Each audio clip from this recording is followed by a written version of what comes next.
Hello, I'm Felipa, and this is day 13 of 365 of my annual or year-long reading plan of the Bible.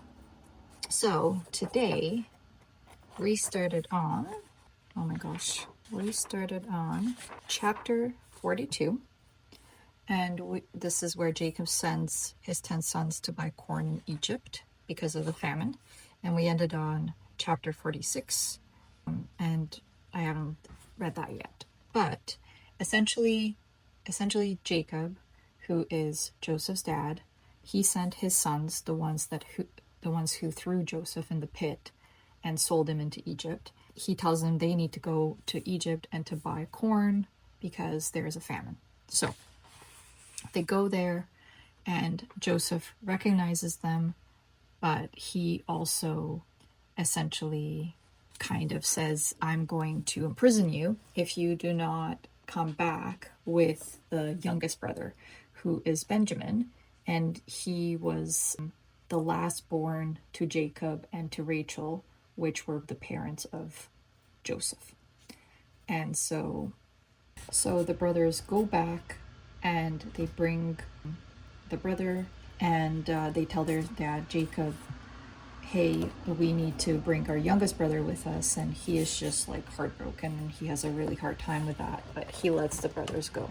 And then it turns out that Joseph reveals himself to the brothers, and he says, I am the brother that you abandoned and you sold into Egypt. And they have a family reunion, and all is forgiven, and he is very pleased to hear that his father Jacob is still alive.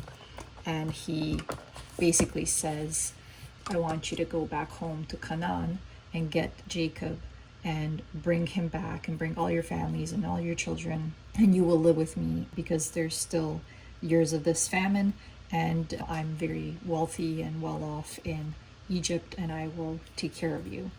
And yeah, it says Joseph makes himself known. And this is very interesting because in this whole process of forgiveness and Joseph revealing himself to his brothers who had placed him in the pit and sold him into Egypt, in verse 7 he says, and God sent me before you to preserve you a posterity in the earth and to save your lives by a great deliverance. So now it was not you that hath sent me hither, but God, and he hath made me a father to Pharaoh and lord of all his house and a ruler throughout all the land of Egypt.